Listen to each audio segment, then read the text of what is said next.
I hate my life and I hate my job.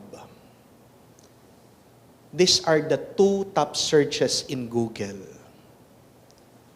Subukan nyo man po i-type sa Google.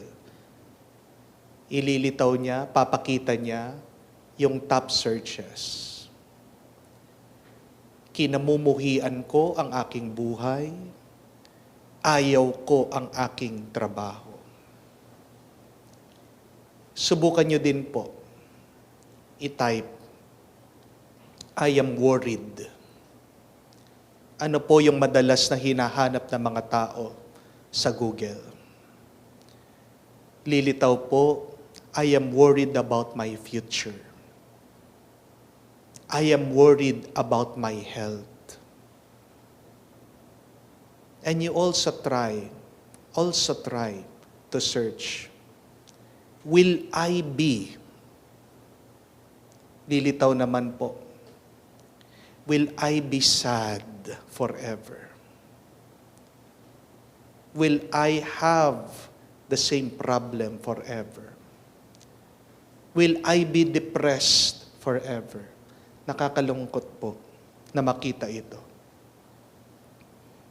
Because it seems that a lot of people are experiencing pain, suffering, and confusion in the world. And you look at the internet, you know that 70% of all content in the internet are porn-related, kabastusan, kalaswaan. You have these people experiencing pain and confusion, nasasaktan, nalilito, naliligaw. At ano yung sagot nila para maibsan yung kanilang sakit, yung kanilang pagkalito? Sa pamamagitan ng paghahanap ng sarap ng katawan, pleasure, by looking at pornography. Nakakalungkot po at nakakashock, di po ba? Kaya napakahalaga, balikan natin ang pinakamahalagang utos ng Diyos.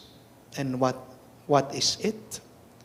It is to love God with all of our mind, with all of our soul, with all of our strength. At ano po ang maibibigay ng pagmamahal na ito? Sabi ni San Agustin, that love is the beauty of the soul. Very beautiful.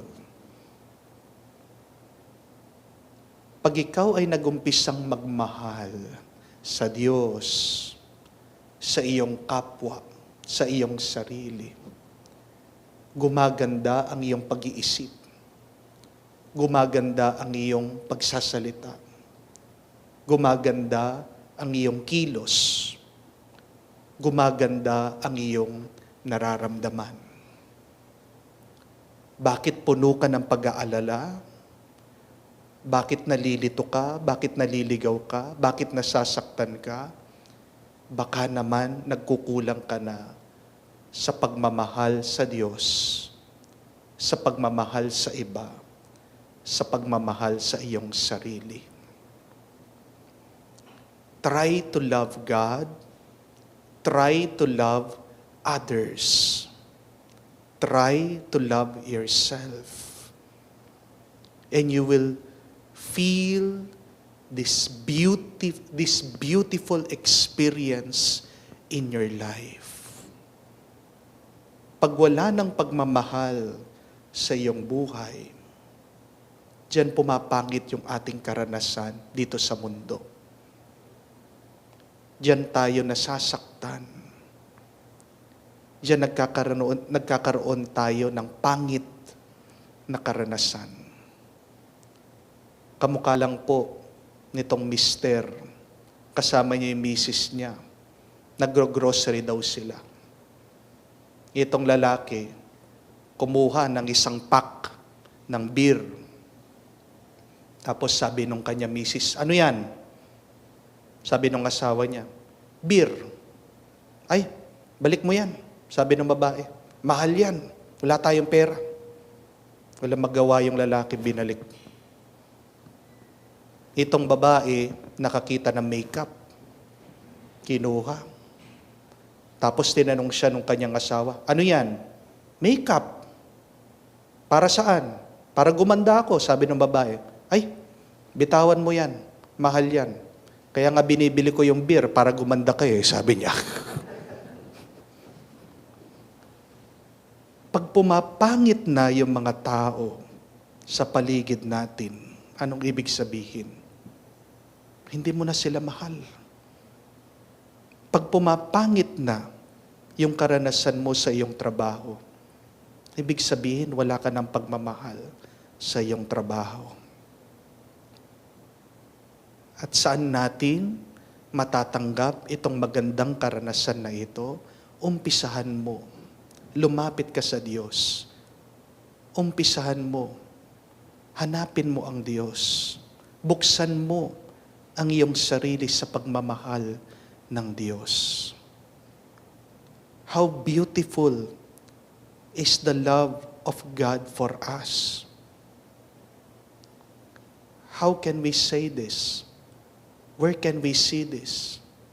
It is seen in the fact that though we are sinners, though we are imperfect, though we are unworthy, God still accepts us. God still welcomes us. God still cares for us. Sinabi ko na po ito sa inyo. Before you love others, try to love God. Because God will teach you how to truly love. If you only love by yourself, you will fail. Because your love is imperfect. Only God's love is perfect. So let us pray, my dear friends, in this Mass. Let us try to search for God in our life. Let us try to open our lives so that God can live in our hearts. So that in our loving, it may be true, it may be real, it may become very beautiful. Amen.